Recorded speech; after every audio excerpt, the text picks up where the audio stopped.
उनका कर्तृत्व नहीं है, वो जानबूझ के थोड़े फंसते हैं। तो कैसे फंसते हैं? तो उनको फंसाने वाला कोई है। भूत गुणो हरि, भगवान के गुण ही ऐसे हैं, ऐसे गुण ऐसे गुण हैं महाराज। मुस्कुराहट में एक मुस्कुराहट में जो तना हुआ बैठा है उसको धरती पर लुटा दे। बंसी की एक गुण से जो समाधि में डूबा हुआ है उसको विक्षुब्ध नचाए देते हैं, नचाए देते हैं। बंसी के एक स्वर वैकुंठनाथ के ध्यान में डूबा हुआ है और सुगंध की एक लहर नाक में से घुसी और तड़फड़ाने लगे, ये गंध कहाँ से आई, ये गंध कहाँ से आई। ये समाधि भंजन कला, ये समाधि भंजन कला उनके गुण में, गुण का बताऊंगा गुण क्या होता है। रूप रस गंध शब्द स्पर्श संख्या परिमाण पृथक संयोग विभाग परत्व अपरत्व बहुत से सब भगवान ने सब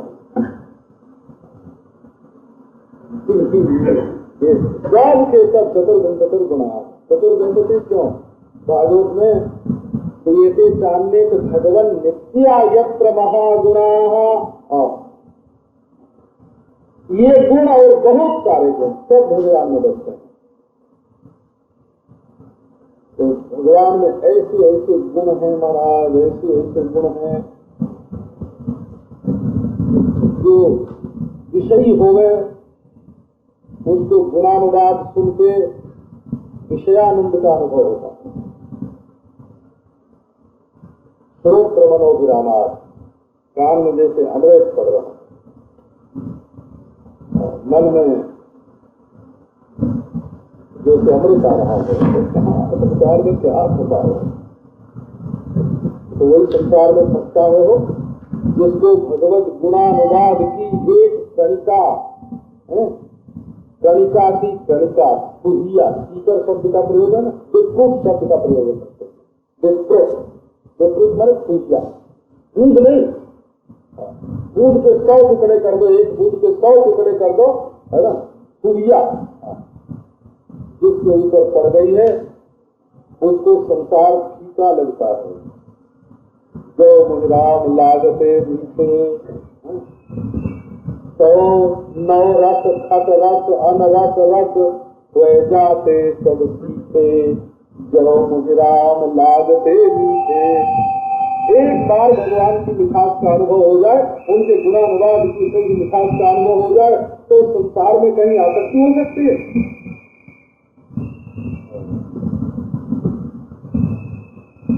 सारी आसक्तियों को छुड़ाने वाली ये गुण महात्मा शक्ति है।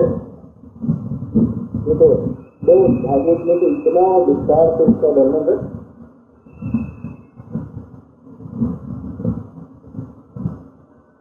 सगुण गीत परंपरा, भगवान का गुणानुवाद, भगवान का गुणानुवाद। नारद जिसमें रंगे हुए हैं, नारद गुणानुवाद में रंगे हुए हैं। सुखदेव गुणानुवाद का वर्णन करने के लिए गरीब चेता राजर्षि आख्यानम जगदीतवान सनत कुमार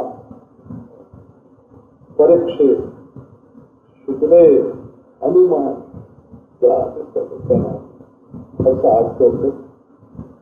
कल हरि बाबा जी महाराज आ गए वहाँ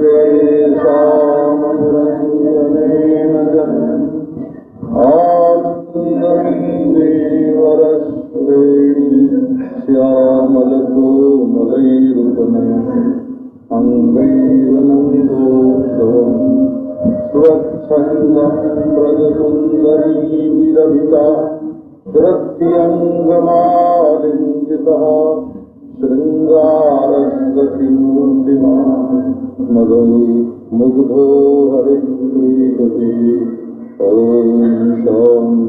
शान्ति गुण महात्म्यासक्ति, रूपासक्ति, इंजाशक्ति, स्मरणाशक्ति, दास्याशक्ति, सख्याशक्ति, कांताशक्ति, वात्सल्याशक्ति, आत्मनिवेदनाशक्ति, तन्मयताशक्ति, परम विरहाशक्ति रूपा एकधापि एकादशधा भवति।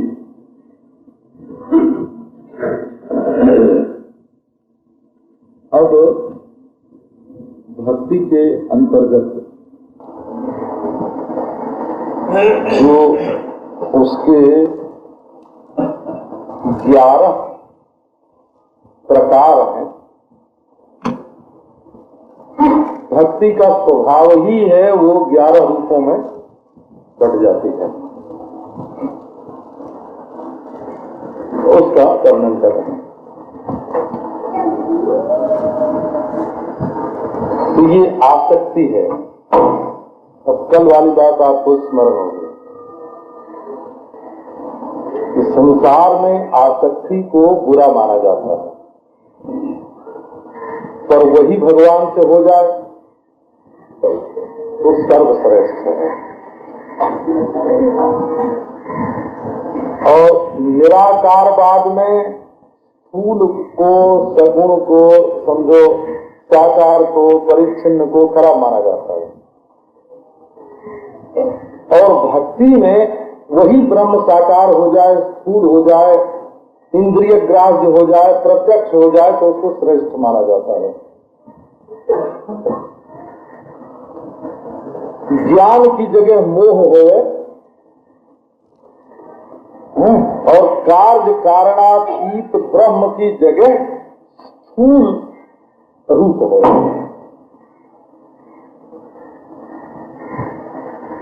तो भक्ति जाकर के पूर्णता वहां प्राप्त करते हैं।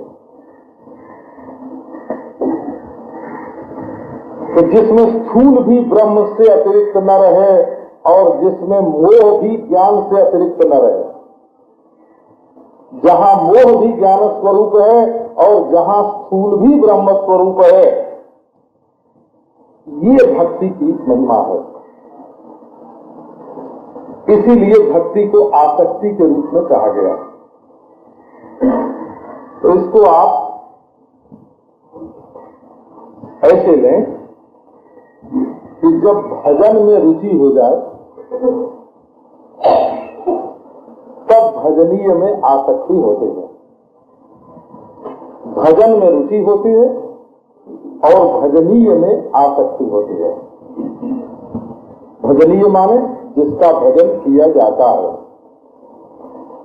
भगवान में आसक्ति और भजन में रुचि। तो रुचि कैसी है? जैसे किसी को कई दिन से नमक न मिला हो खाने को और बार बार जीभ पर खुजली आती है कि नमक मिले खाने को।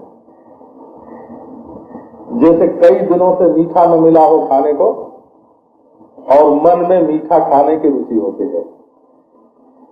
जैसे किसी को अरुचि का रोग हो गया हो और दवा करने के बाद अरुचि का रोग मिट जाए और भोजन करने में रुचि हो जाए, ऐसे जब भजन करने में रुचि हो जाए तो इसका लक्षण क्या है कि रुचि हो गई? जैसे आप अभी मान लो भजन करने बैठते हैं तो ठाकुर जी का चित्रपट भी सामने रखा और स्नान भी किया और हाथ में माला भी ली और भाव बनाने के लिए बड़े बड़े तौर तरीके भी किए, लेकिन जब माला लेके बैठे और आंख बंद हुई तो पता नहीं मन कब संसार की बात सोचने लग गया। तो इसका अर्थ क्या हुआ कि आप प्रयत्न से तो भगवान का भजन करना चाहते हैं, लेकिन आपके मन की रुचि जो है वो संसार में है। जिसकी जहां रुचि होती है, जरा भी मौका मिला वो वहीं पहुंच जाता है। देखो, बच्चे को घर में से छुट्टी मिली और खेलने निकल गया, क्यों? खेलने में उसकी रुचि है। तो तुम खुद तो बैठते हो भजन करने, और मन जो है वो संसार में रस लेने के लिए, तो वहां रुचि है ना। जो चीज खाने में रुचि होती है, जिसकी चाट खाने में रुचि होती है, वो चाट की दुकान पर पहुंच जाता है। तो जैसे संसार की बातों के बारे में होता है, ऐसे तुम बैठो तो संसार का काम करने के लिए, कि ये कमीज में बटन काट लें, है ना, ये दफ्तर का थोड़ा काम कर लें, ये रोटी बना लें, ये घर द्वार के बारे में कुछ सोच लें, बैठो तो उस काम के लिए, लेकिन मन चला जाए भगवान में। अरे भाई, ये तो मानता ही नहीं है, ये तो मानता ही नहीं। हम तो चाहते हैं कि थोड़ा घर के काम धंधे के बारे में, हिसाब किताब के बारे में, रुपए पैसे के बारे में, कपड़े लत्ते के बारे में थोड़ा सोचें, लेकिन ये तो हाथ से ऐसा बाहर हो गया कि मानता ही नहीं है। इसकी तो रुचि भजन में हो गई। वही जमुना पुलिन, वही चांदनी रात, और वही महाराज शास्त्र शास्त्र गोपियां, और वही पीतांबरधारी मुरली मनोहर, सांवरा सलोना ब्रजराज कुमार ठुमुक ठुमुक के पाद विन्यास कर रहा है, बांसुरी बजा रहा है, मंद मंद मुस्कुरा रहा है। अरे ये क्या हुआ? कब चला गया मन वहां?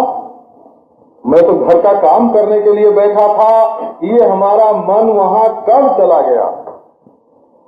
तो जब किसी साधन के बिनई, भजन के बिनई काम करने बैठे दूसरा, जैसे बच्चा खेल की ओर भाग जाता है, ऐसे अपना मन जब भगवान की लीला की ओर भाग जाए, है ना, तब समझना कि अब रुचि, ये रुचि उत्पन्न हो गई।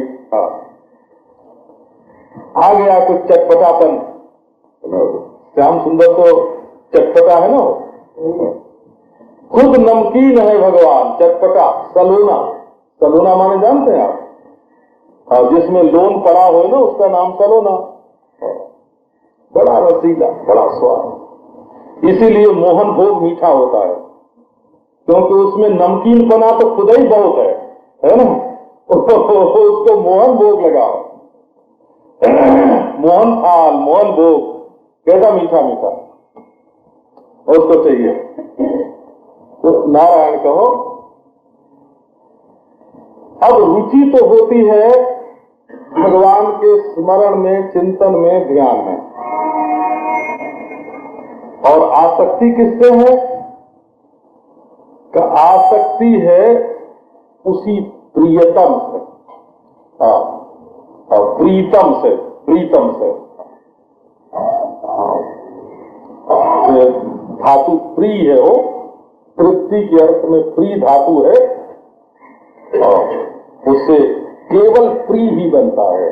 तो प्रीतर, प्रीतम, प्रियतर, प्रियतम, प्रिय, प्रियतर, प्रियतम, प्री, प्रीतर, प्रीतम, नारायण का। तो चलो एक बार गुण महात्म्या शक्ति की बात कल आपको सुनाई थी, ऐसी मस्ती आती है। गुण महात्म्या शक्ति, परीक्षित की भूखी प्यास बंद हो गई। हनुमान जी ने भगवान रामचंद्र को छोड़ करके भी धरती में रहना पसंद किया। आसक्ति की हद हो गई ना ये तो रामचंद्र भले चले जाएं साकेत लोक में, हम तो रहेंगे धरती पर। यावत तव कथा लोके विचरिष्यति पावनी तावत स्थास्यामि मेदिन्याम। ये गुण महात्म्य शक्ति है। ये गुण क्या है? ऐसे समझो कि भगवान रहते हैं गोलोक में, साकेत में, वैकुंठ में, कहीं ऊपर, और जीव रहता है धरती पर। तो भगवान ने सोचा कि ये जीव जब इतना नीचे, इतना दूर हमसे रहेगा तो हमारे पास आवेगा कैसे? तो भगवान ने वहां से एक रस्सी फेंकी, है ना, फंदा, है ना। उसी रस्सी का नाम, उसी फंदे का नाम गुण है। बोला गुण, गुण माने रस्सी, है ना। यहाँ से फंसा फंसा के जीवों को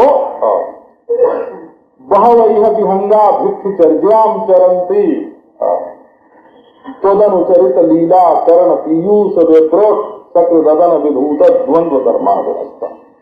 गोपियों की इतनी आसक्ति कि उन्होंने कह दिया कि हम उस कार्य करूटे से, है ना, मैत्री करना नहीं चाहती हैं। तदलमसी तो सख्य ही, लेकिन उसकी कथा नहीं छोड़ सकते। गुण महात्म्य सकते। अब जब गोपियों की ये दशा है तो आत्मा राम महामुनि जो संसार में किसी चीज को पसंद नहीं करते, उनकी कथा आपको सुनाई। गुणानुकथने हरे देवता लोग वाणी गुणानुकथने श्रवण कथाया। अब रूपा शक्ति की बात आपको थोड़ी सुनावेंगे, पर उसके बीच में दोनों की संधि जो है ना, उसको देखना चाहिए।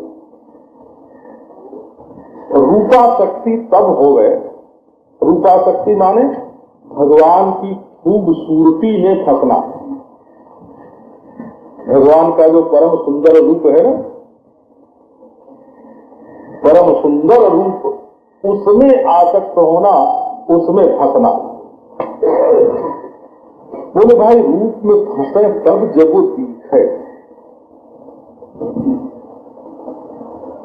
रूपा शक्ति तो तब हो गए ना जब रूप प्रत्यक्ष हो गए। बढ़िया से बढ़िया मूर्ति बनाओ, बढ़िया से बढ़िया चित्र बनाओ, है?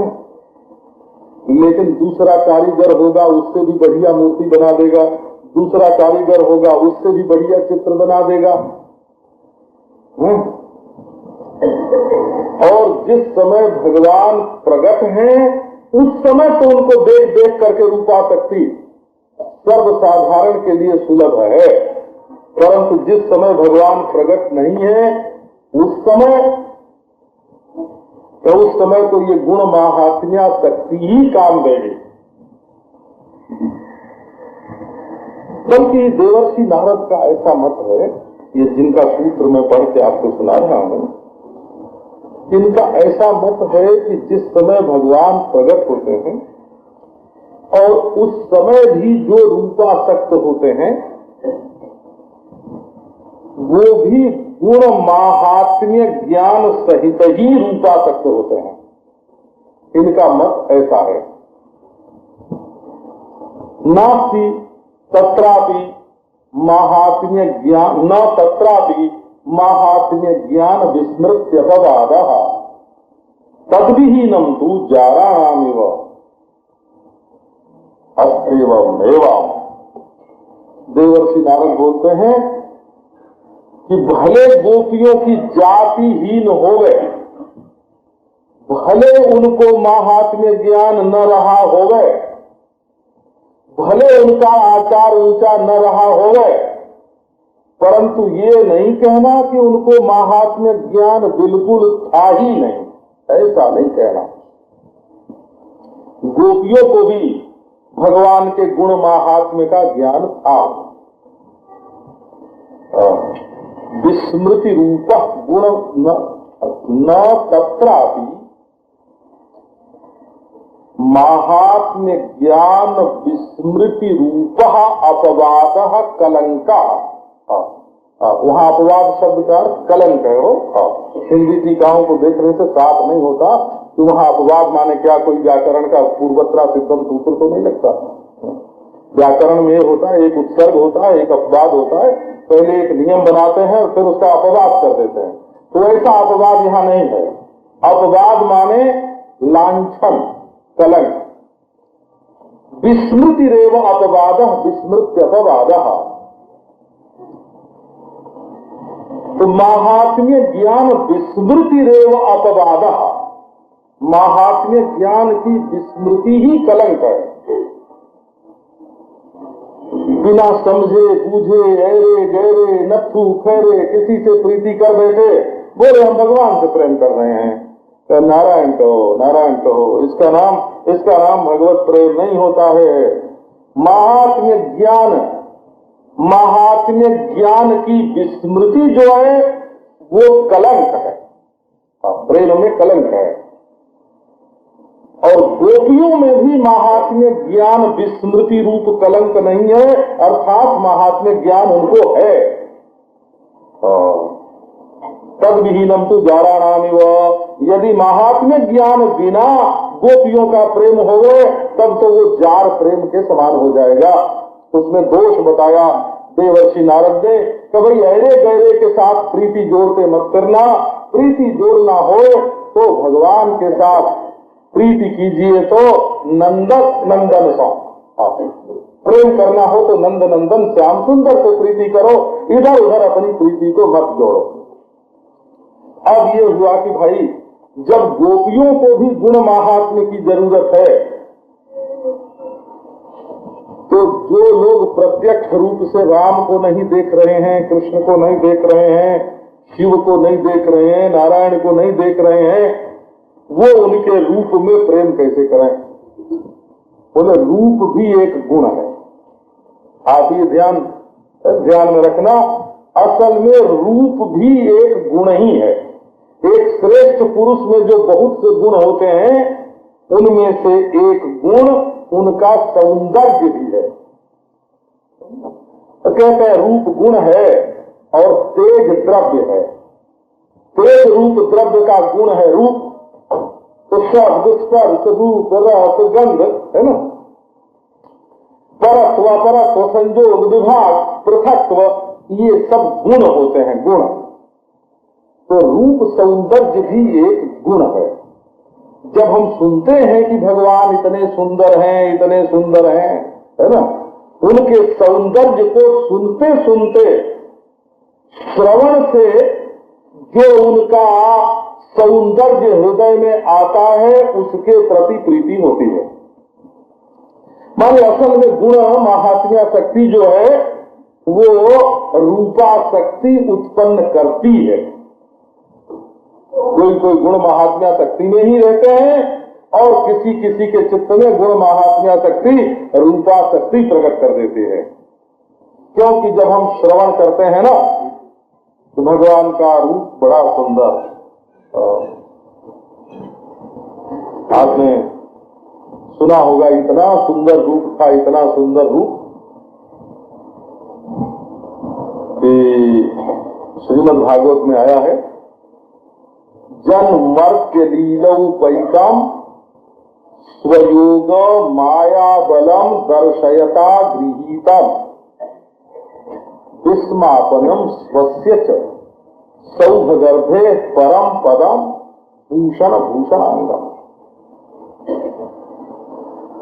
भगवान ने अपने रूप में सौंदर्य प्रकट किया हो। भगवान ने वैसे तो मछली का रूप भी धारण किया था ना, तो उस रूप में स्फूर्ति ज्यादा प्रकट की, रूप उतना प्रकट नहीं किया। वहां रूप का मतलब ही क्या था? कपिल देव के रूप में जब भगवान प्रकट हुए तो भगवान तो वही है, लेकिन वहां अपना ज्ञान उन्होंने प्रकट किया। सौंदर्य प्रकट करने की जरूरत कपिलावतार में नहीं थी। देवहूति को अपना सौंदर्य थोड़ी दिखाना था, देवहूति को सौंदर्य नहीं दिखाना था हो। माँ को तो अपना बेटा जब बहुत सुंदर लगता है तो बिछौना लगाती है कि किसी की नजर न लग जाए, है? तो माँ के सामने सौंदर्य प्रकट करने की जरूरत नहीं थी।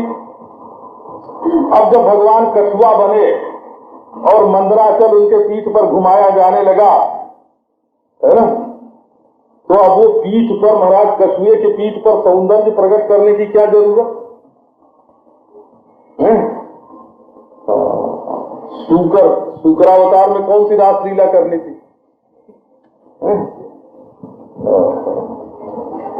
तो कहने का अभिप्राय ये है कि जब भगवान अपना लोगों के चित्त को, लोगों की आंख को आकृष्ट करने वाला अवतार ग्रहण करते हैं, उसमें अपना रूप सौंदर्य प्रकट करते हैं। यन मर्त्य लीलौपैकम स्वयोग मायाबलम दर्शयता गृहीतम। देखो हम कैसे लोगों को खींचते हैं, इतना सुंदर रूप कि कभी भगवान शीशे में अगर देखें, कभी कभी देख लेते थे हो, और उनको थोड़ी थोड़ी शंका भी रहती थी कि मैं अभी पूरा सुंदर हूं कि नहीं, बोला। बहुत सुंदर अपने को प्रकट किया, फिर भी अपने सौंदर्य के बारे में थोड़ी शंका रहती। वह सुंदर लोगों को ज्यादा शंका रहती, वो जितना शीशा देखते हैं उतना दूसरा कोई नहीं देखता है। तो कहीं कोई दाग न रह गई हो, कहीं कोई बाल न रह गया हो, है? तो जो लोग अपने को सुंदर मानते हैं, वे लोग जितना संवारते सजाते हैं अपने को, उतना कुरूप मानने वाले नहीं। बोला एक दिन राधा रानी और श्री कृष्ण दोनों सीता लेके देख रहे, तो उन्होंने पूछा कि राधा रानी, मेरो मुख नीको की तेरो राधा प्यारे। तो राधा रानी बोली कि क्या पूछते हो, मेरा मुख तो ऐसा है जैसे पूनम का चंदा, और तुम्हारा मुख ऐसा है जैसे अमावस की अंधियारी। तो गोपियां कभी कभी ऐसे कह दिया करती थी, तो श्याम सुंदर को कभी कभी ये ख्याल होता था कि सचमुच में सुंदर हूं कि नहीं। लेकिन जब देखते थे शीशे में, विस्मापनम स्वस्य च सौभगर्भे परम पदम भूषण भूषणांगम, स्वयं भी विस्मित हो जाते थे अपने रूप को देख करके। अरूप है ना, ये अरूप का रूप, ये अरूप का जो रूप है ना, आश्चर्य है, स्वयं के लिए आश्चर्य, स्वयं के लिए आश्चर्य अरूप का रूप। सूक्ष्म की स्थूलता है, अदृश्य की दृश्यता, दृष्टा की दृश्यता, स्वयं के लिए आश्चर्यवत पश्यति कश्चिदेनम, आश्चर्य दृष्टा कुशलो लब्धा। जो कोई देखता है उस अरूप का रूप, उस दृष्टा को दृश्य रूप में आश्चर्यचकित, स्वयं विस्मापनम आश्चर्यवत पश्यति कश्चिदेनम, स्वयं भगवान आश्चर्यचकित। अरे मैं इतना सुंदर, मैंने तो इतना सुंदर कभी कुछ देखा नहीं, अपने को भी नहीं देखा। श्री रूप गोस्वामी ने लिखा, अहम अपि परिभोक्तुम कामये राधिके व। बोले कि हाय हाय, यदि मैं राधिका होता तो क्या पछतावा है महाराज? तो पछतावा यह है कि मैं राधिका होता तो इसी से ब्याह करता जो शीशे में दिख रहा है। अहम अपि परिभोक्तुम कामये राधिके व। इतने सुंदर महाराज, जिनकी सुंदरता देख करके क्या ये वेणु गीत आप सारा पढ़ें, श्रीमद् भागवत में वेणु गीत गाय देखती है सुंदरता को, श्री कृष्ण की सुंदरता को गाय देखती है। तो जो मुंह में ग्रास है उसको निगल नहीं सकती और उगल भी नहीं सकती। बछड़ा देखता है जब श्री कृष्ण के सौंदर्य को, तो मुंह का दूध मुंह में ही रह जाता है, आंख में आंसू है मुंह में दूध है, शरीर में रोमांच। सावा स्नुतस्तन पय कवला स्मतस्थु गोविंद मात्मन दृशाश्रुकला त्रिसंख्या। आंखों में आंसू, शरीर में रोमांच, मुंह में दूध, और बछड़ा क्या देख रहा है कि श्री कृष्ण का दर्शन कर रहा है। देवियों ने देखा तो शरीर का वस्त्र और श्रृंगार भूल गया। हरिणियों ने देखा, बड़ी बड़ी आंखें, धन्या धन्या सुमूढ़ मतयोपि हरिण्येता या नंद नंदन मुपात विचित्र वेशम आकर्ण्य वेणु रणितम सह कृष्ण सारा पूजाम दधुर विरचिताम प्रणयावलोकई। सब कुछ भूल गया। हरिणियों ने देखा। और तो क्या वहां वर्णन आया है कि जमुना जी की जो गति थी ना, वो स्थिर हो गई। बादल कृष्ण के सौंदर्य को देख करके फुहियां बरसने लगे। बड़े बड़े जो गौतम, कणाद, जैमिनी, व्यास आदि दार्शनिक महर्षि हैं, वो पक्षी बन करके वृक्ष पर आकर के बैठ गए और श्री कृष्ण के सौंदर्यामृत का पान करने लगे। जो चर था वो अचर हो गया। अस्पंदनम गतिमताम पुलकस तरुणाम निर्योग पाश कृत लक्षणयोर विचित्रम। जिस समय कंधे में नुवना डाल करके और सिर पर फंदा लपेट करके, गायों को फंसाने के लिए फंदा है, और उनके पांव में बछड़ों को बांधने के लिए नुवना, गले में नुवना डाल के और सिर पर फंदा लपेट के पगड़ी की तरह जिस समय श्याम सुंदर निकले, उस समय जो जड़ थे उनकी आंखें हो गईं, देखने लग गए श्याम सुंदर को, और जिनकी आंखें थी वो बेहोश हो गए। अस्पंदनम गतिमताम पुलकस तरुणाम निर्योग पास कृत लक्षणयोर विचित्रम। वृक्ष रोमांचित हो रहे हैं, वृक्ष रोमांचित हो रहे हैं और मधुर वर्षा कर रहे हैं। श्री कृष्ण का वो सौंदर्य महाराज गोपियों ने वर्णन किया है। वीक्ष्यालकावृत मुखम तव कुंडल श्री गंडस्थलाधर सुधाम हसितावलोकम दत्ताभयम च भुजदंड युगम विलोक्य वक्षश्रियैकरमणं च भवामदास्य कास्त्र्यंगते कलपदामृत वेणुगीत सम्मोहितार्य चरितान्न चले त्रैलोक्याम त्रैलोक्य सौभगमिदं च निरीक्ष्य रूपम यद गो द्विजद्रुम मृगा पुलकान्य विभ्रन। नारायण नारायण। गोपियां कहती हैं वीक्षालकावृत मुखम, ये जो तुम्हारी अलकें लड़ती रहती हैं, हो जैसे दो पहलवान आपस में उलझ जाते हैं ना, वैसे भगवान की अलकें आपस में उलझ उलझ के कभी भाल पर आती हैं, कभी कपोल पर आती हैं। अलक लड़ते लाल। तो ये महाराज अलकें हैं, और इससे मुख की सुंदरता जो है ना वो सौगुनी हो जाती है। अगर अलकें न हो, सिर पर काले बहुत काले बाल न हो, भौरे की तरह काले बाल न हो, तो श्याम सुंदर का मुख काला लगे। लेकिन वो बालों की कालीमा में मुख सांवरा नहीं लगता, मुख चमकता है। काले बालों के बीच में आकर के मुख का सौंदर्य जो है वो बढ़ जाता है। वीक्ष्यालकावृत मुखम तव कुंडल श्री गंडस्थलाधर सुधम। कुंडल है मकराकृति कुंडल, मकराकृति कुंडल, वो झंडा है, काम का झंडा है कानों में। ड्योढ़ी लसत निशान, बिहारी का एक दोहा है, बिहारी सत्य में ड्योढ़ी लसत निशान।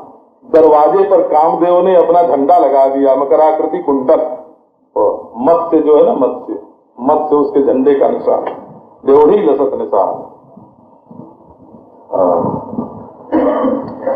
अब वो मकराकृति कुंडल जिस समय भगवान है ना, भगवान के कुंडल हिलते हैं तो शीशे की तरफ जो निर्मल सांवरे लालिमा लिए हुए स्वच्छ दर्पण के समान जो कपोल हैं, उसमें मालूम पड़ता है जैसे मछली नाच रही हो। वो मकराकृति मछली के समान शक्ल है कुंडल की। ऐसे दीक्षालकावृत मुखम तव कुंडल श्री गंडस्थलाधर सुधाम, और अधरों में जो सुधा है, अमृत है, वो मालूम होता आप छलकी, वो छलक के कपोलों तक आ जाती है। वो गंडस्थलाधर सुधम हसितावलोकम, मुस्कान के साथ चितवन मिल गई है। दोनों का ऐसा मेल है कि प्रत्येक चितवन में मुस्कान है और मुस्कान के साथ चितवन है। दत्ता भयम च भुजदंड जुगम विलोक्यो हृष्ट पुष्ट बलिष्ठ भुजदंड है, माने रक्षा, आश्वासन, रक्षा है, रक्षा इसमें। वक्षश्रियैक रमणम च भवामदास्य, और वक्षस्थल पर लक्ष्मी, सौंदर्य की देवी लक्ष्मी वक्षस्थल पर निरंतर बसी रहती हैं। वो कहती है मेरे सिवाय दूसरा इस पर कोई आवेगा ही नहीं। देखो ना, हसितावलोकम, क्या सौंदर्य। कहते हैं त्रैलोक्य सौभगमिदम च निरीक्ष रूपम, त्रैलोक्य सौभगम जस्मात्, त्रिलोकी में सुंदरता जिससे आई है, जिस रूप की झरी परी सुंदरता से गुलाब में, कमल में, चंद्रमा में सौंदर्य आया है, तो उसको जिसने देख लिया महाराज, बोले गाय ने देखा तो गाय को, चिड़िया ने देखा तो चिड़िया को, वृक्ष ने देखा तो वृक्ष को, तस्मात् पश्यन्ति पादपा, वृक्ष भी देखते हैं।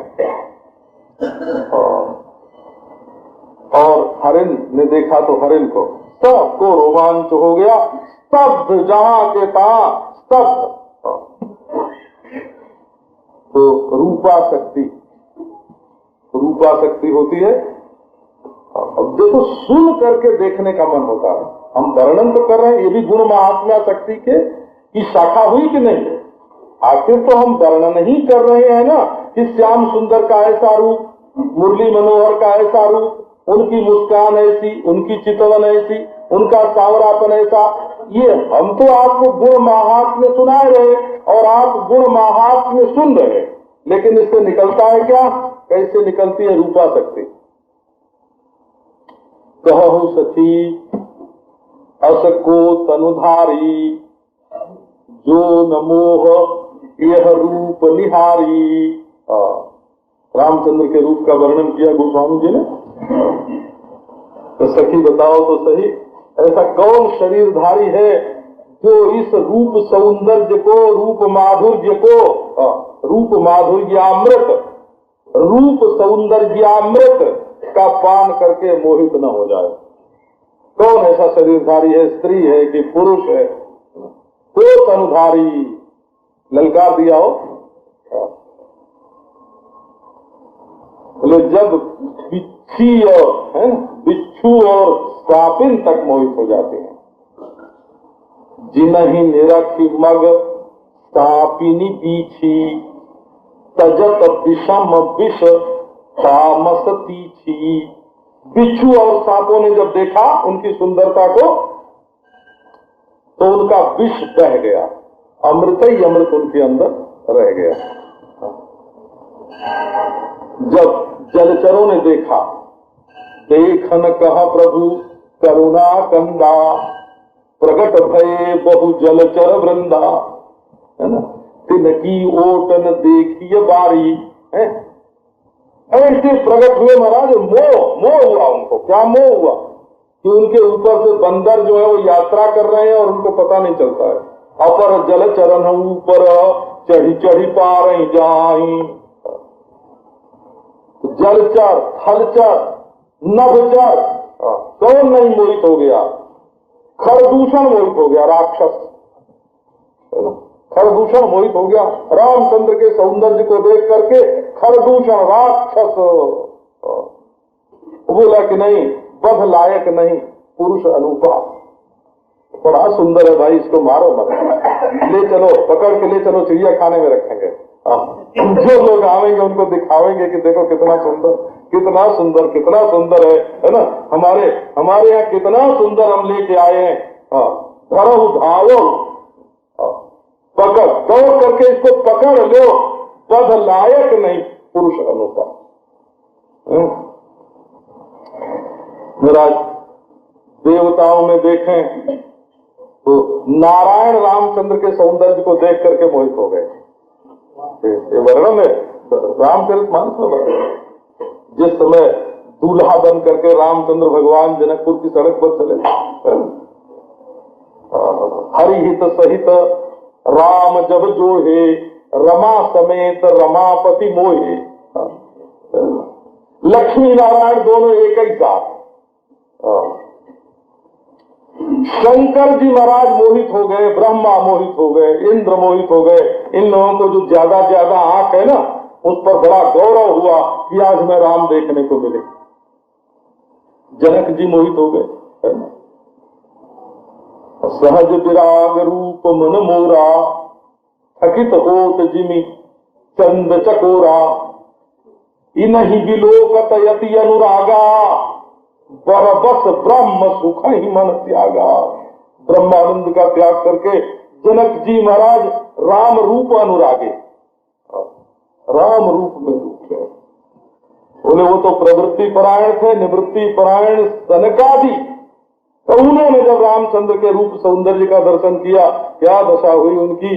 वो तो कहने लगे, अरे बाबा, अगर ये सुख मिलता रहे, पूरा नहीं, यही सुख कर लवलेश, जेहि पारेक सपने हूँ लहो, ते नहीं गलत खगेश, ब्रह्म सुख ही सज्जन सुमति।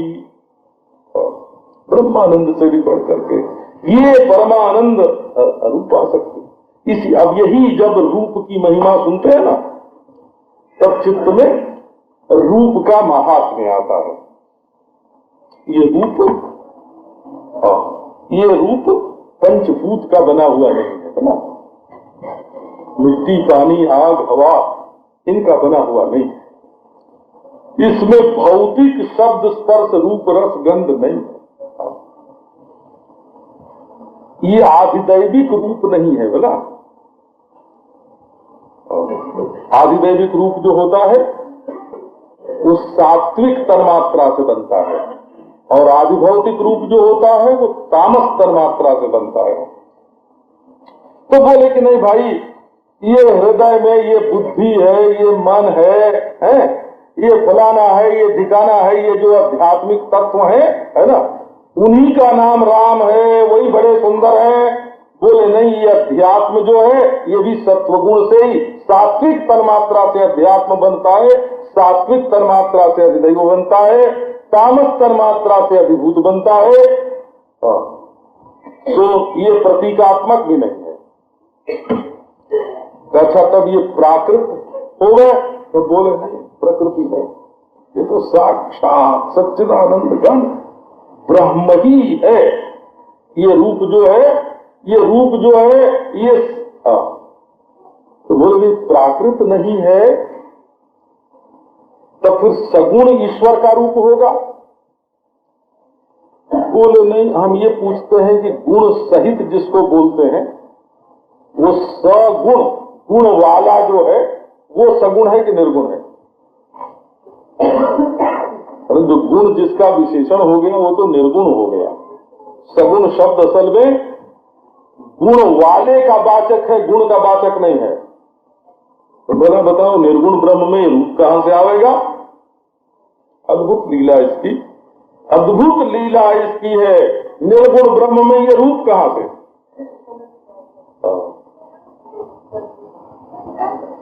तो असल में ये भगवान की जो आह्लादिनी शक्ति है ना, सर्वस्व आह्लादिनी शक्ति नहीं, शक्ति नहीं, भगवान का जो आह्लाद स्वरूप है उसका सार सर्वस्व ये रूप है। रूप जो है भगवान का, ये आह्लाद का सार सर्वस्व है। इसमें जड़ता का लेश भी नहीं है।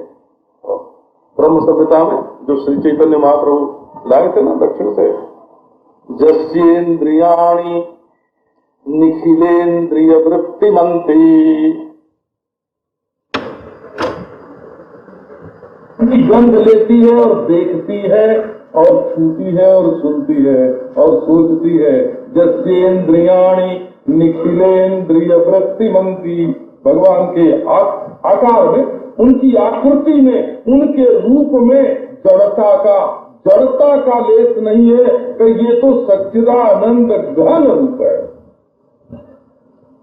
और इसी से नहीं तो नारायण क्या मोहित होते हैं जड़ता पर, सनक और जनक ये क्या मोहित होते हैं जड़ता पर? नहीं। गोपियां क्या मोहित होती हैं जड़ता पर? नहीं, ये जड़ रूप नहीं है, साक्षात घनीभूत पर ब्रह्म परमात्मा रूप ग्रहण करके आता है। तो ये हुआ रूप का महात्म। और आसक्ति जब होती है महाराज, तो दरस लागी लोचन ललचाने, है ना, दरस लागी लोचन ललचाने, उनके दर्शन के लिए आंखें ललची, है ना, आंखों में लालच, दिदृक्षिता, कम गोरजस स्फुरित कुंतल बद्ध पर वन्य प्रसून रुचिरे क्षण चारु आगम वेणुम क्रांताम अनुगई रनुगीत कीर्तिम गोपियों दिदृक्षित दृशोद्यगमन समेता। आंख में दिदृक्षा का उदय हुआ। रूपाशक्ति का अर्थ है, रूपाशक्ति का अर्थ है कि बिना देखे नहीं चैन। श्याम सुंदर को देखे बिना, श्याम सुंदर को देखे बिना चैन नहीं है। ये दुखिया।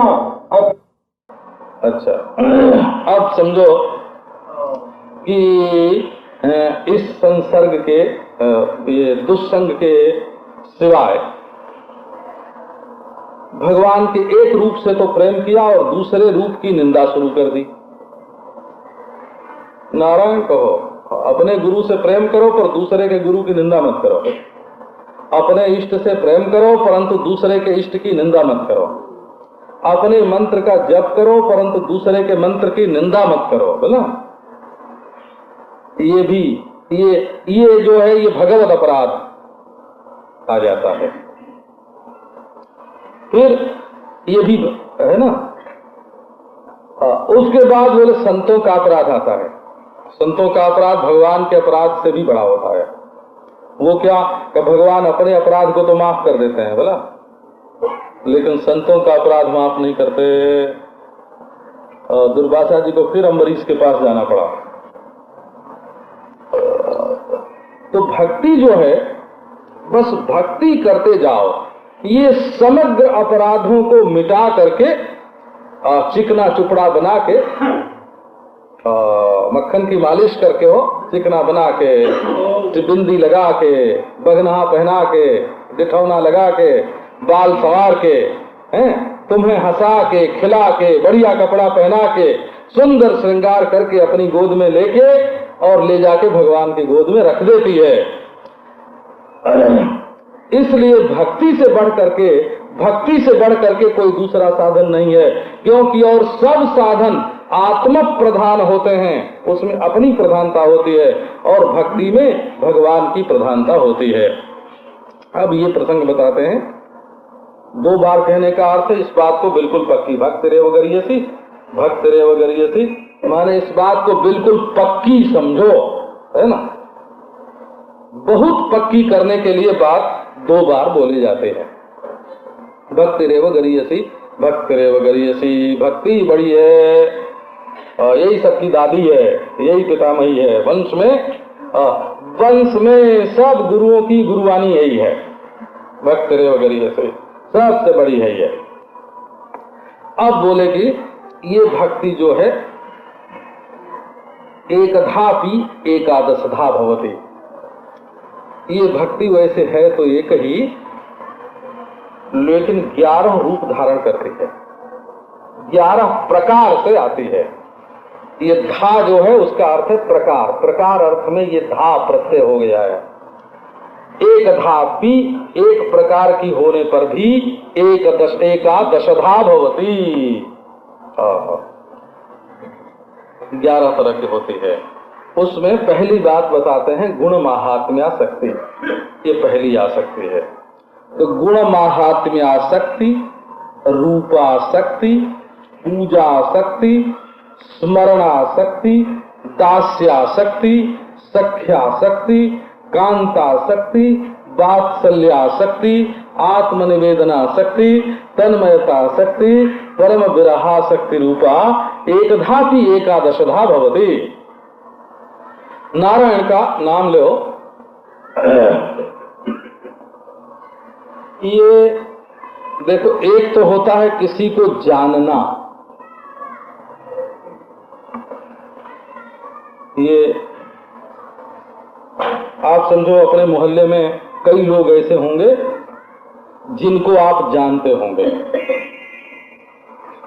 अच्छा, कुछ लोग ऐसे होंगे जिनको देख करके आपके मन में खुशी होती होगी। देखो, जानने में और इसमें दोनों में फर्क हुआ कि नहीं? एक तो हम जानते हैं, हमारी कथा में बहुत से ऐसे लोग बैठे हैं जिनको हम जानते हैं, तो जानना एक बात है, और किसी को देख करके मन में खुशी होना ये दूसरी बात हुई, है ना? चंद्रमा को देखते हैं, तारों को भी देखते हैं, कई तारों को हम पहचानते हैं, ये मंगल है, ये शुक्र है, ये गुरु है ना, पहचानते हैं।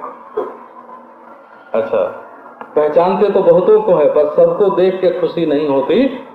चंद्रमा को देख के खुशी होती है, लेकिन चंद्रमा मेरा है ये बात नहीं है, संबंध नहीं है चंद्रमा से। अब समझो किसी से संबंध हो गया, ये मेरा है ना? अच्छा, सब संबंध बना, ममता हो गई ना, संबंध बना माने ममता हो गई। अब ऐसा हुआ कि उसके देखे बिना, उससे मिले बिना, उससे बात किए बिना रहा ही नहीं जाता। तो ये क्या हुआ? बोले भाई अब तो राग हो गया। तो अब ये संसार में जब यही होता जाएगा तो एक के बाद दूसरा निकृष्ट होता जाएगा। हो जान के छोड़ दिया तो बहुत है, जानना ही काफी है भाई, बहुत नहीं जाना तो अच्छा है। संसार में तो समझो कि जान पहचान न हो तो बहुत बढ़िया है ना।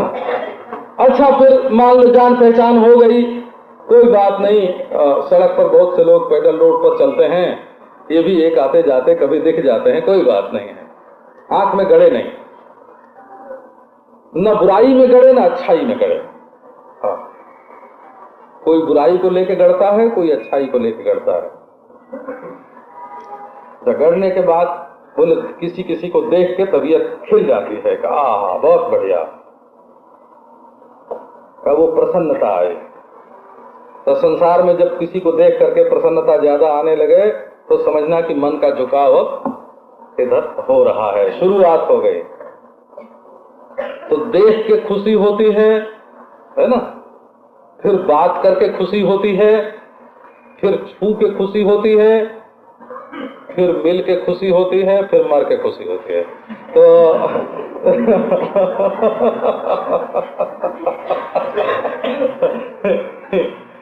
ये संसार का ही नियम है। उसके बाद मरना ही है ना।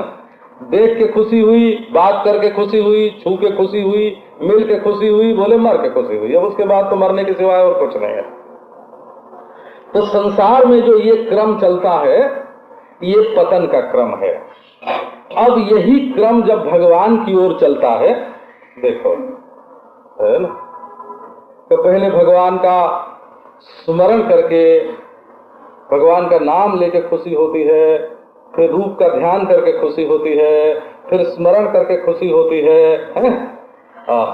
फिर भगवान के साथ रिश्ता बन जाता है कि ये तो कोई हमारा प्यारा है, फिर तो उसकी याद किए बिना रहा नहीं जाता है, फिर उसको उससे बातचीत होती है, उसको देखते हैं, उससे बातचीत होती है, उसको छूते हैं और फिर उसी में समा जाते हैं। तो जैसे संसार में मनुष्य आसक्ति करके मृत्यु की ओर जाता है, वैसे भगवान में आसक्ति करके मनुष्य अमृत की ओर जाता है। वही जो सबसे गाढ़ा भाव, माने संसार में सबसे गाढ़ा भाव क्या है कि मोह, सबसे गाढ़ा भाव मोह है। वो संसार में आसक्ति से भी गाढ़ा भाव अभिनिवेश है, मोह है। अगर ये मोह जैसा संसार में मनुष्य का मोह होता है, वैसे ही मोह भगवान से हो जाए, ये बदलना।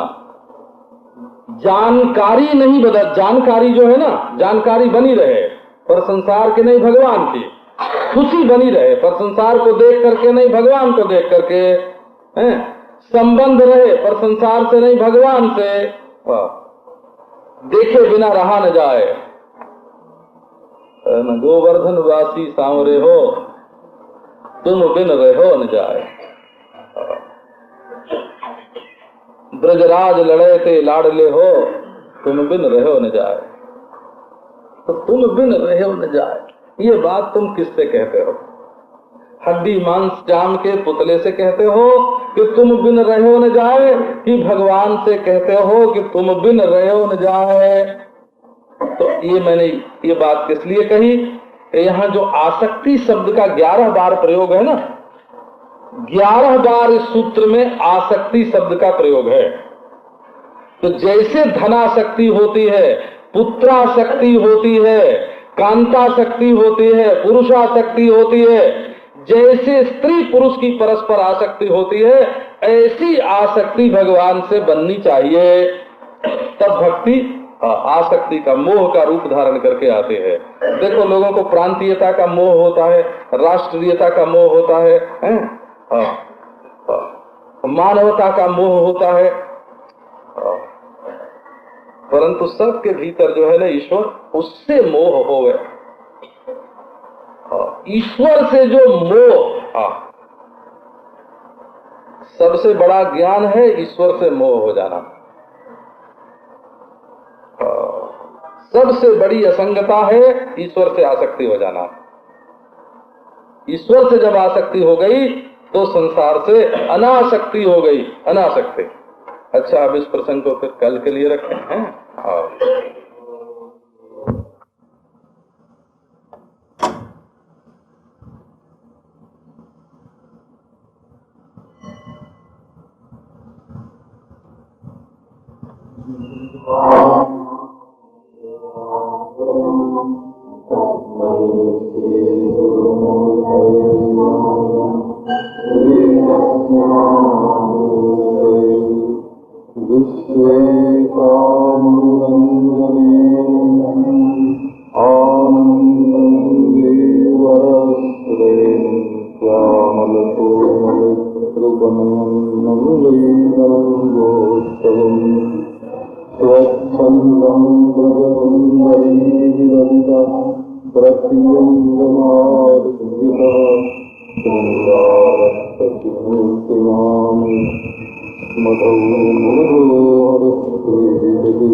महात्म्यासक्ति, रूपासक्ति, पूजासक्ति, स्मरणासक्ति, दास्यासक्ति, सख्यासक्ति, कांतासक्ति, वात्सल्यासक्ति, आत्मनिवेदनासक्ति, तन्मयतासक्ति, परम विरहासक्ति रूपा एकधापि एकादशधा भवति।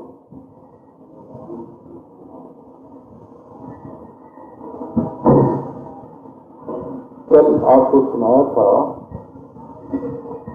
कि संसार में जो आसक्ति होती है वो दुख देती है, और भगवान में जो आसक्ति होती है वो सुख देती है। तो जो जो चीज संसार में बुरी मानी जाती है, अगर वही चीज भगवान में जुड़ जाए तो वो कल्याणकारक हो जाते हैं। जैसे भय संसार में बहुत बुरा है, लेकिन भगवान का भय लगने लगे तो आदमी का कल्याण हो जाएगा। हो जैसे कंस का कल्याण हो गया कृष्ण के भय से। संसार में अगर किसी पर क्रोध आने लगे तो मनुष्य का दिल फट जाएगा, जल जाएगा। क्रोध जो है वो फूट डालता है और जलाता है। ये दो गुण हैं क्रोध में। पर भगवान में क्रोध आवे भगवान के प्रति तो बारंबार जिस पर क्रोध आवेगा उसकी याद आवेगी ना, और उसकी याद आवेगी तो चित्त पवित्र हो जाएगा। तो शिशुपाल का कल्याण तो भगवान पर क्रोध करने से हुआ। तो एक पद्धति तो ये है कि अपने अंदर जितने बुरे भाव हैं वे भी भगवान के साथ जोड़ दिए जाए। पर वो बात पहले कही जा चुकी है कि काम क्रोधाधिकम अपनी तस्मिन मेव करणीयम। अब ये प्रसंग आया कि जैसे संसार का ज्ञान होना और ज्ञान होने पर उसमें मजा आना और फिर उसमें राग हो जाना और फिर उसमें आसक्ति होना और आसक्ति होने पर फिर मोह हो जाना। आसक्ति का फल मोह है बोला।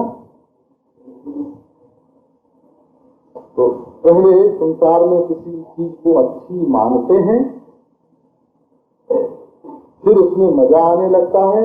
अच्छी मानने से मजा आता है, उसमें मजा आएगा ही नहीं। अच्छी मानने ही भूल है।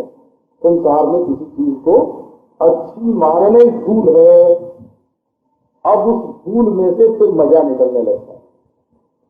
तो जिससे मजा मिलता है उससे राग हो जाता है, और राग जो है जब गाढ़ा होता है तब आसक्ति हो जाती है। आसक्ति होना माने सट जाना। ये गोंद जैसे लग जाती है ना, चिपक गए, तो मन में जो गोंद लगती है उसको आसक्ति बोलते हैं। जैसे दो कागज में गोंद लगा के चिपका देते हो ना, ऐसे दो मन में जब गोंद लगती है और दो मन आपस में चिपक जाते हैं तब उसका नाम आसक्ति होता है। सपना, शक्ति माने सपना, और आ माने पूरी तरह से किसी के साथ सट जाना।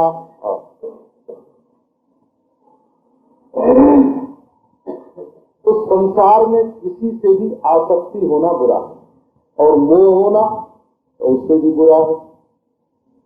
लेकिन भगवान के बारे में जानकारी हो और भगवान से मजा मिले और फिर भगवान में राग हो और राग से आसक्ति हो और आसक्ति से मोह हो जाए भगवान में, तो वो जो मोह होगा ना भगवान में वो सबसे ऊंची स्थिति होगी।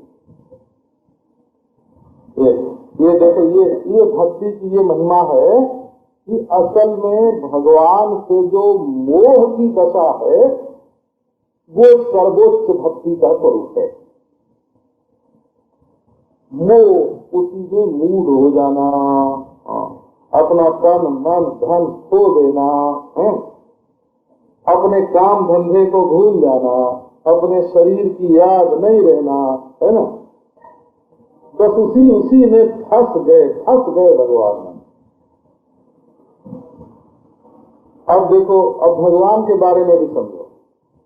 भक्ति शास्त्र का ये सिद्धांत आपको मैं जो सुनाता हूँ ये अद्वैत वेदांत के सिद्धांत से विलक्षण है ना। हाँ, अद्वैत सिद्धांत का ढंग दूसरा है, इसका ढंग दूसरा है। परमात्मा को निर्गुण जान लेना ऐसे, तो फिर सगुण जान लेना तो उसमें ये गुण है। हाँ, अब कुछ हुआ। अच्छा, फिर बोले सगुण में से साकार को निकाल लेना है? और 10 साकारों में से एक अपने लिए प्राइवेट साकार को निकाल लेना, तो और आगे हुआ। अब उस साकार को देख देख करके मजा लेना, उसी के रंग में रंग जाना, राग हो जाना, उसी से आसक्ति हो जाना, फिर उसी का मोह हो जाना है, उसी के लिए मिट जाना, अपने आप को मिटा देना। ये मोह है ना, मरना सर्वोत्तम,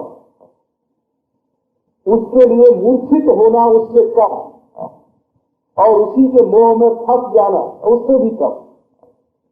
ये समझो आसक्ति का अर्थ ऐसे समझो, राग, आसक्ति और मोह और मूर्छा और मृत्यु, ये दशा देखो, ये प्रेम की 10 दशाओं में से मोहो, मूर्छा, मृत्यु, ये सब प्रेम की दशा। बड़ी अद्भुत लीला है ये, नारायण कहो। तो ये आसक्ति के यहाँ 11 भेद ऐसे बताए जा रहे हैं जो भक्ति के भेद हैं। ये आसक्ति शब्द को साफ करने के लिए मैंने इतनी बात आपको सुनाई। एक चंद्रमा को एक आदमी जानता है पर देख के मजा नहीं लेता, और एक आदमी मजा लेता है ना देख के, लेकिन चंद्रमा से ममता नहीं है। और भगवान से ममता जुड़ गई, फिर राग हुआ, फिर आसक्ति हुई, फिर मोह हुआ।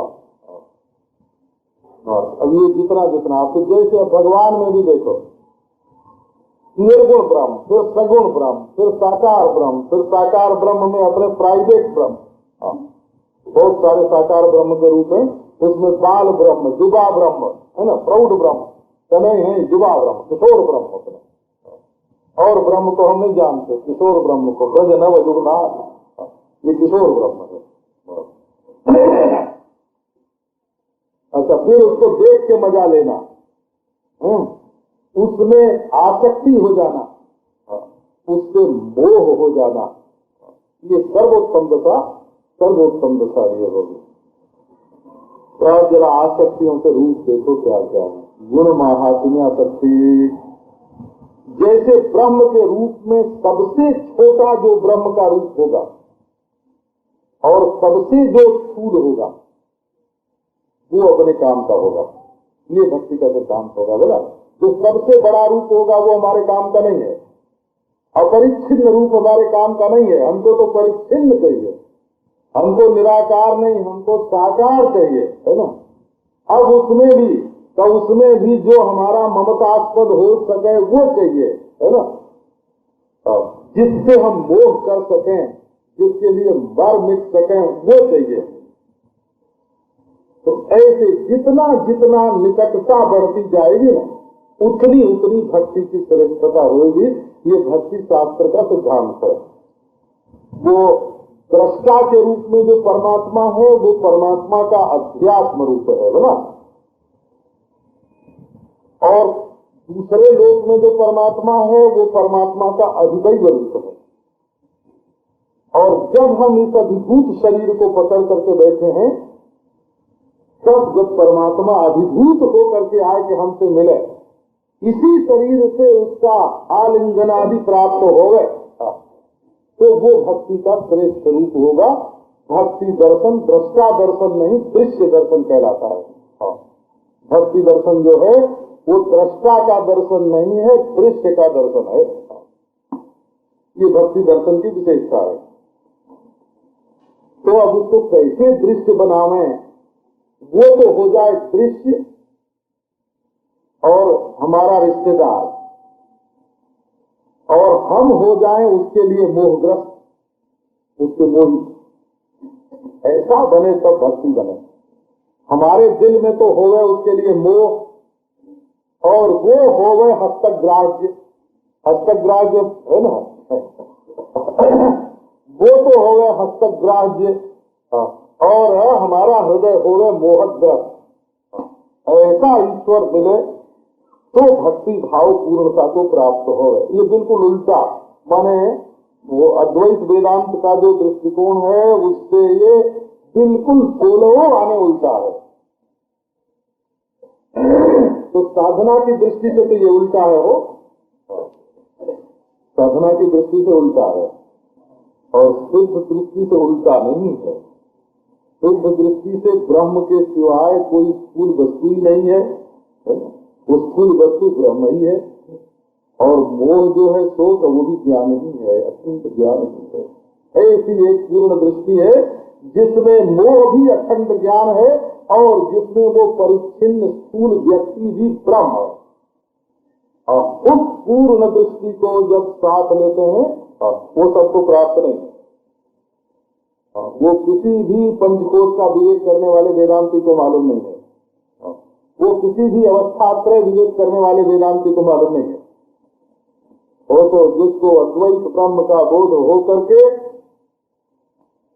और संपूर्ण स्वरूप से इतर का बाध हो करके, जैसे स्वर्ण में कटक कुंडल आदि होते हैं, वैसे अपने स्वरूप में ही स्थूल भी और मोह भी और शरीर भी, जिसका ये स्थूल शरीर भी साक्षात ब्रह्म है, जिसका ये स्थूल शरीर भी साक्षात ब्रह्म है, उसको इस प्रीति की रीति मालूम पड़ती है। जो देह से परे है उसकी बात ये नहीं है, जिसका देह भी ब्रह्म है। अब यही बात जो जिज्ञासु हैं, मुमुक्षु हैं, विवेकी हैं, है ना, ग्रंथी हैं, मंत्री हैं, यंत्री हैं, उनकी बुद्धि में यही बात नहीं आवेगी कि ये देह ब्रह्म कैसे। यही ये भक्ति सिद्धांत तो इसलिए अब निर्गुण ब्रह्म में और हमारे साक्षात नराकृति तरफ ब्रह्म में कोई भेद नहीं है, और तत्व ज्ञान में और मोह में कोई भेद नहीं है। ये कच्ची बात नहीं है, बस ये जिन्होंने कच्ची कौड़ी खेली है उनके मान की ये बात नहीं है।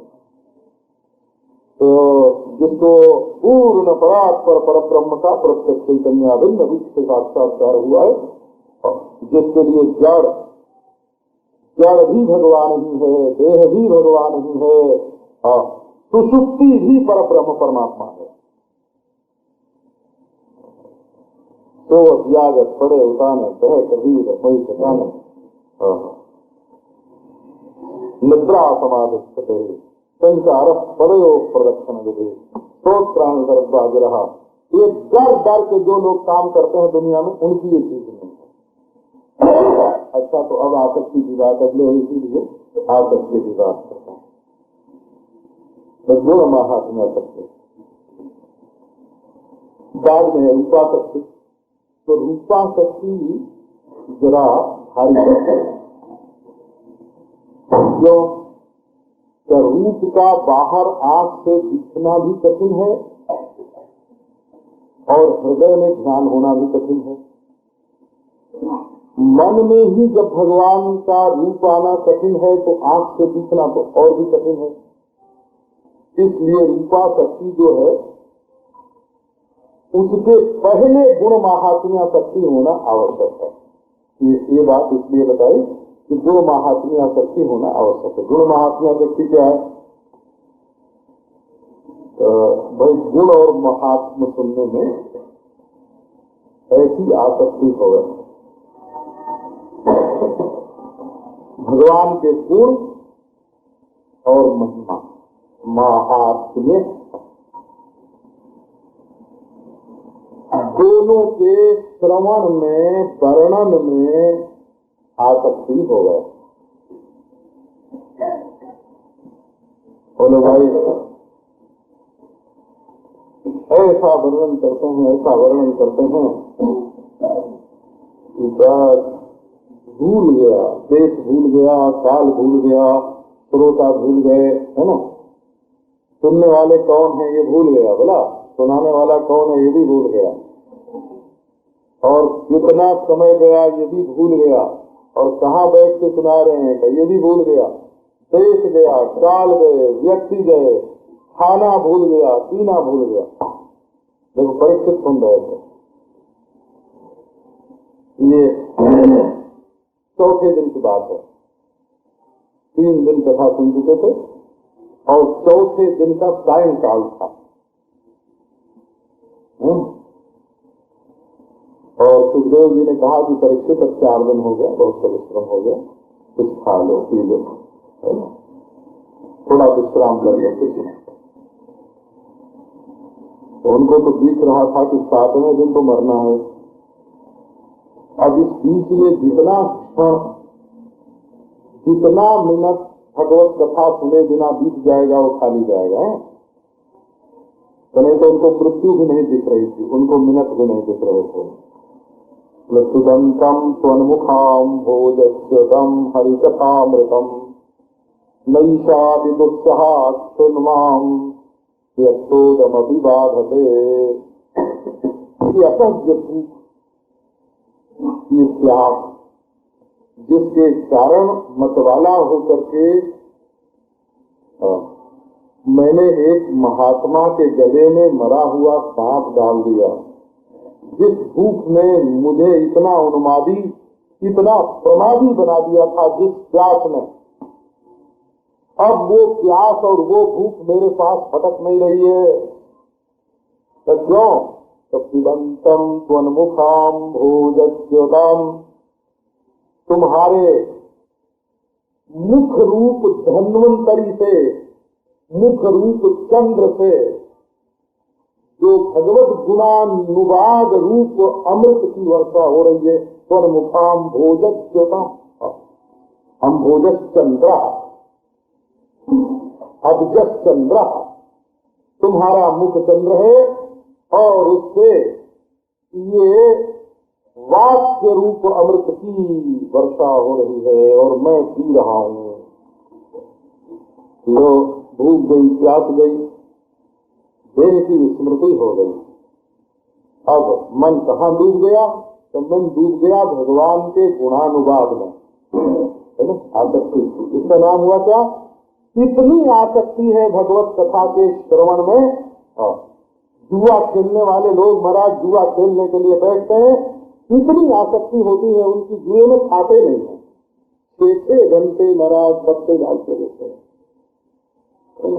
ये लंपट लोग आपस में बैठ करके स्त्रियों की जो चर्चा करते हैं भूल जाते हैं। भागवत में दृष्टांत दिया हुआ, प्रिया विकाना साधु वार्ता। तो यही आसक्ति का मुंह मोड़ना हुआ। मुंह जो है आसक्ति का, वो संसार की बातों को सुनने में लगा हुआ है। अब वो भगवत गुणानुवाद के श्रवण में लग जाए, इसी को गुण महात्म्य शक्ति बोलते हैं। एक बात आपको बताऊं, वाल्मीकि रामायण में है ना, भगवान रामचंद्र के रूप से ज्यादा आसक्ति, मैंने भगवान रामचंद्र के दर्शन में जितनी आसक्ति थी ना, उससे अधिक आसक्ति हनुमान जी की भगवान की कथा सुनने में थी। ये बात वाल्मीकि रामायण में बिल्कुल स्पष्ट है। जब भगवान रामचंद्र जाने लगे अयोध्या छोड़ करके और अपने दिव्य धाम के लिए पधारने लगे, हनुमान जी ने कहा कि मैं रहूंगा, आपके दर्शन को छोड़ करके रहूंगा, आपकी सेवा छोड़ के रहूंगा, आपका दर्शन छोड़ के रहूंगा। यावत् तव कथा लोके विचरिष्यति पावनी तावत् स्थास्यामि मेदिन्याम् तवाज्ञाम् अनुपालयन्। जब तक तुम्हारी कथा सुनने को मिलेगी धरती पर, तब तक मैं धरती पर रहूंगा। मैं तो पानी पिलाने की हमको उतनी जरूरत नहीं है, आपको पानी पिलाने वो होते हैं, पिलाने वाले हैं। और बोले भाई आँख से देखते रहो, एक तक बोले कि नहीं, हमको देखने में उतना मजा नहीं है, हमको तो आपकी गुण श्रवण में आनंद है, गुणानुवाद का श्रवण। देखो ना क्या आनंद है। यावत् तव कथा लोके विचरिष्यति पावनी तावत् स्थास्यामि मेदिन्याम् तवाज्ञाम् अनुपालयन्। ये हनुमान जी, परीक्षित को भूख प्यास भूली हुई है और हनुमान जी तो हनुमान जी तो भगवान के रूप का दर्शन छोड़ करके, उनकी सेवा छोड़ करके भगवत कथा श्रवण करने के लिए धरती पर रहना चाहते हैं। एक प्रसंग है भागवत में, राजा परीक्षित राजा प्रसु कहते हैं कि महाराज हम आपसे एक वरदान मांगते हैं। तो क्या वरदान मांगते हो भाई? तो हम ये वरदान मांगते हैं कि हमारे 10,000 कान हो जाए। जो बोला अब आसक्ति की पराकाष्ठा हो गई ना। जैसे लोग कहते हैं कि हम हजार आंख से तुमको देखें, हमारे प्यारे, दिन में देखें, रात में देखें, शाम को देखें, सूरज को देखें। ये कथा की जो रीति है भगवत गुणानुवाद गुण महात्म, नाम दूसरी चीज है हो और ये गुण महात्म दूसरी चीज है ना।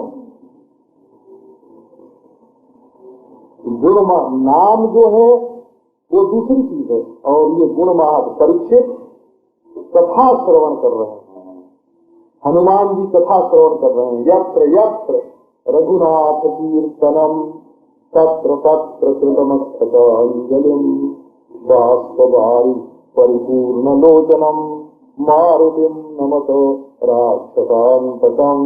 यत्र यत्र रघुनाथ कीर्तनम तत्र तत्र कृतमस्तकांजलि। फिर झुकाए अंजलि बंधी है। हनुमान जी क्या कर रहे हैं? बोले कथा सुन रहे हैं। कई लोग बताते हैं भाई कथा में आते हैं, बोला हनुमान जी आते हैं। जहाँ जहाँ भगवत कथा होती है वहाँ नाना रूप धारण करके हनुमान जी कथा। तो भूख प्यास भूल के परीक्षित ने कहा कुहकस तक्षको वा दशत्वलम गायत विष्णु गाथा। आप भगवत कथा का गान करो, मृत्यु आवे, तक्षक आवे, मृत्यु का बाप आवे, 10 ले, इसकी हमको परवाह नहीं है। गायक विष्णु गाथा, विष्णु गाथा का गान करो। ये इसका नाम देखो। ऐसी आसक्ति है मौत की परवाह नहीं। आसक्त लोग मृत्यु की परवाह कहाँ करते हैं? जिसको आसक्ति होती है वो मृत्यु की परवाह नहीं करता। तो ये देखो, इसका नाम है गुण महात्म्य सत्य। एक विचित्र बात गोपियों ने उद्धव जी से कही है। उद्धव जी से तो क्या कही है? वो भौरे से कही है, भौरे से। तो वो भौरे को ही उद्धव मान करके तो जैसे बोलते हैं ना, यही वहाँ का प्रसंग। मधुपतितव बंधो मास पुरुषांग्रिम सपत्न्या। तो उसमें गोपियां कहते हैं कि उस काले से दोस्ती करने की कोई जरूरत नहीं, छोड़ो काले को। आप लोगों को कभी याद हो, भ्रमर गीत कभी पढ़ते हो तो उसमें पढ़ना। तदलमसित सत्यैः दुस्त्यजत् तत्कथार्थः। तदलमसित सत्यैः, कालों से सख्य करना, कालों से मैत्री जोड़ना। वैसे हमारे तो काले ब्राह्मण की निंदा ज्यादा है। काला ब्राह्मण गोर चमार, इनके संगे न उतरी पार। तो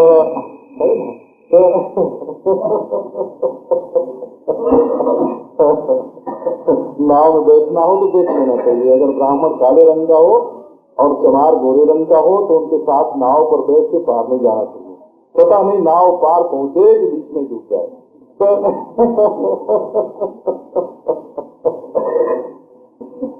पर ये बात ब्राह्मण के बारे में है। और गोपियां तो कहती हैं कि नहीं, भौरा काला, कोयल काली, कौआ काला, कस्तूरी काली और कृष्ण भी काला। तो ये जितनी काली काली चीजें दुनिया में हैं, इनका नाम लेना बंद कर दो, इनकी याद करना बंद कर दो, इनको आंख से देखना बंद कर दो। ये काली काली चीज देखने से बड़ी तकलीफ होती है। कबल अमसी तो सत्य, इसका अर्थ कृष्ण से मैत्री छूट जाए, कोई परवाह नहीं। लेकिन बोले भाई एक बात हमें छोड़ सकते, क्या? बोले बातचीत तो हम उसी की करेंगे, जब बैठेंगे उसकी चर्चा नहीं छोड़ सकते। दुस्तेजस तत्कथार्था, उसकी कथा रूप अर्थ से जो हमारा संबंध जुड़ गया है ना, हम उसकी कथा नहीं उसको छोड़ सकते हैं, उसकी मैत्री भी छोड़ सकते हैं, लेकिन उसकी कथा नहीं छोड़ सकते। ये गोपियां आपस में गोपियां जो है ना वो भौरे से बदल मसी तो सच्चाई, तुम भी जाओ यहाँ से, न हमें तुम्हारी जरूरत है भौरा, और न तो तुम जिसके भेजे आए हो उसकी जरूरत है, हमें तुम दोनों की जरूरत नहीं है। बोले कि अच्छा गोपी बिल्कुल ऐसे ही। बोले हाँ, लेकिन हमारी जबान पर जो उनका गुण है वो तो हमारी चीज है, उनकी चीज तो है, उसको हम नहीं छोड़ेंगे। तो ये देखो गुणानुवाद कितनी गहराई में प्रवेश करता है, गुणानुवाद कितनी गहराई में प्रवेश करता है कि गोपी ठाकुर जी को और उनके सख्य को, उनकी मैत्री को छोड़ने को राजी है, परंतु उनका गुणानुवाद छोड़ने के लिए राजी नहीं है। तो अब इस गुण महात्म्य शक्ति की चर्चा, गुण महात्म्य शक्ति, इसमें सबसे सुगमता तो ये है कि रूपा शक्ति तो तब हो जब आंख से देखें, लेकिन गुण महात्म्य शक्ति तो उसको भी हो सकती है जिसने आंख से कभी भगवान का दर्शन नहीं किया है। तो ज्यादा कृपालु हो गया ना, रूप की अपेक्षा गुण उदार हुआ भगवान का। रूप तो भगवान के मिलने के बाद दिल में घुसता है, लेकिन गुण तो उनके मिलने के पहले ही दिल में घुस जाता है। तो ये तो भगवान से भी अधिक उदार हुआ उनका गुण। संशील वात्सल्य जलधि, क्या सुशीलता है, क्या वात्सल्य है भगवान का। और फंसाने में बड़ा निपुण है। ये गुणानुवाद जो है ना, गोपियों ने गाली दिए हो छोड़ तो नहीं सकती, गाली दिए। बोले कि क्या करें, हम दुनिया के सब साधु महात्मा जितने हैं इन सबको ये तुम्हारे गुणानुवाद ने सबको फंसा दिया। ये जैसे ये बहेलिया लोग होते हैं ना, जो चिड़ियों का शिकार करते हैं, वो ब्याद, जिसको ब्याद बोलते हैं, बहेलिया बोलते हैं हमारे गांव में, शिकारी। एक कंपास बनाते हैं, वो एक जाल बनाते हैं, एक कंपास बनाते हैं, उसमें लाशा गोंद लगा देते हैं और उसको रख देते हैं और उसमें चारा बांध देते हैं। अब जो चिड़िया उसमें चारा खाने के लिए गई, अब वो गोंद उनकी पांखों में लग जाता है, बार बार चारा खाने के लिए जाती है, गोंद उनकी पांखों में लग जाता है, फिर वो बेचारी उड़ नहीं सकती, तो फंसा लेता है। वो गोंद जैसे चिड़ियों को फंसा लेता है, ऐसे ये बाबा जी लोग बोले कैसे फंसे। आपको पता है, ये बाबा जी लोग जो अपने माँ बाप को छोड़ के, पत्नी पुत्र को छोड़ के, अरे सब निहंग लाडले नहीं होते हैं वो। ये नहीं समझना कि जितने साधु होते हैं सब दरिद्र होते हैं, ये नहीं। कई लोग बड़ी संपत्ति, बड़ा संपन्न परिवार, बड़ा आदर और छाड़ के सचमुच घर से निकलते हैं भगवान के नाम पर, भगवान का नाम लेके बैठ गए। बोले फिर भाई इनको किसने फंसाया, किसने फंसाया? बोले मदन चरित लीला कर्ण विप्रोत सकृदन विभूत द्वंद्व धर्मा विनष्टा सपदि गृह कुटुम्बम दीन मुत्सृज्य दीना बहवैह विहंगा इच्छुचर्याम चरन्ति। ये बेचारे किस्मत के मारे तुम्हारे गुणों के चक्कर में पड़ गए। बहवैह विहंगा, न तन पर कपड़ा है, न खाने का कोई ठौर ठिकाना है, न घर है, न द्वार है, पेड़ के नीचे सो लिया, मांग के खा लिया, इनको मिला क्या? तो मिला कुछ नहीं, ये जो तुम्हारे गुण महात्म का श्रवण किया ना, उसका ऐसा नशा हुआ महाराज कि घर द्वार छोड़ा, पत्नी पुत्र छोड़े, है ना, माँ बाप छोड़े, कपड़े फाड़ के फेंक दिए, जनेऊ तोड़ के फेंक दिया, टोपी काट दी, है ना, क्या पागलपन है। बहुत यह विहंगा, घर में मैया रो रही है, पत्नी रो रही है, बाप बुद्धे कह रहे हैं हाय हाय हम मारे गए, और ये बाबाजी लोग मस्ती छान रहे हैं। तो इनको किसने ऐसा बनाया? देख देख क्या सबको भगवान का दर्शन हो गया तब घर से निकले? तो नहीं, ये गुण महात्म्य जो भगवान का है, हाँ अजब है, अमृत है, अमृत है। शराब से ज्यादा नशा है पर उसमें बेहोशी नहीं है, बोला उत्तेजना नहीं है।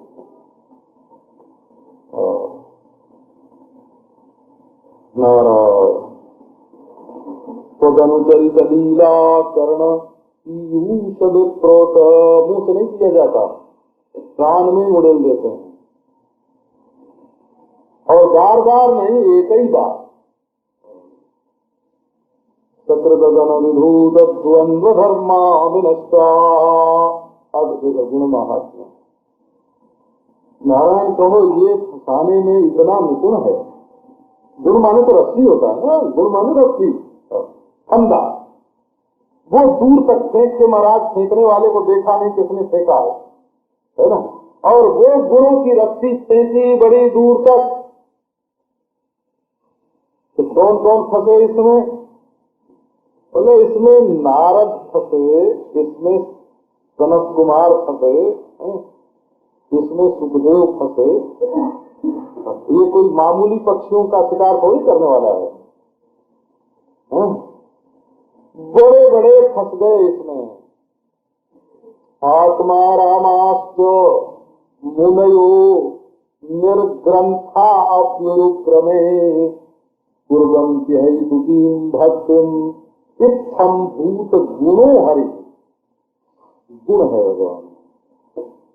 प्रायेण मुनयो राजन निवृत्ता विधिषेधतः नैर्गुण्यस्था रमन्ते स्म गुणानुकथने हरे। ये भगवान का गुणानुकथन। देवता लोग वरदान मांगते हैं तो क्या कहते हैं? वाणी गुणानुकथने श्रवणौ कथायाम तदेव रम्यम रुचिराम नवम नवम तदेव शश्वन मनसः प्रहर्षणम। भागवत का श्लोक है। तदेव रम्यम रुचिराम नवम नवम तदेव शश्वन मनसः प्रहर्षणम तदेव शोकार्णव शोषणम नृणाम यदुत्तम श्लोक गुणोनुगीयते। यदुत्तम श्लोक गुणोनुगीयते। भगवान का गुणानुवाद। आत्मा राम है महाराज, आत्मा राम। बोले नहीं अनात्मा से क्या काम, छोड़ दिया अनात्मा को। अरे राम है, आराम कहाँ? बोले आत्मा में। ये नहीं समझना कि विषय आराम। संगीत सुनने के लिए जाते हैं और स्वर से संकीर्तन सुनने के लिए जाते हैं, सो नहीं। सुरा बेसुरा का कोई काल नहीं है, ये तो आत्मा राम है। बोले आत्मा राम होंगे लेकिन मन चंचल होगा। बोले नहीं, मुनया मन डूबा रहता है। निर्ग्रंथा, गांठ नहीं कोई, अज्ञानी नहीं, अविद्या की ग्रंथि, काम की ग्रंथि, क्रोध की ग्रंथि, लोभ की ग्रंथि, हृदय की ग्रंथि। सीताराम कहो, चोटी की ग्रंथि, जनेऊ की ग्रंथि, लंगोटी की ग्रंथि, ग्रंथ की ग्रंथि, सब छूट गई। और बेमतलब दुर्बल स्याही की माहिती भक्ति का क्या अर्थ है? बेमतलब बेमतलब फंस गए। उनको कोई अपना प्रयोजन नहीं, लेना एक न देना दो, न मुक्ति चाहिए, न मुक्ति चाहिए, न निर्गुण ब्रह्म चाहिए, न सगुण ब्रह्म चाहिए, न ये चाहिए न वो चाहिए, कुछ नहीं चाहिए, न समाधि चाहिए। क्यों फंसे? बोले भाई फंसने में उनका कर्तृत्व नहीं है, वो जानबूझ के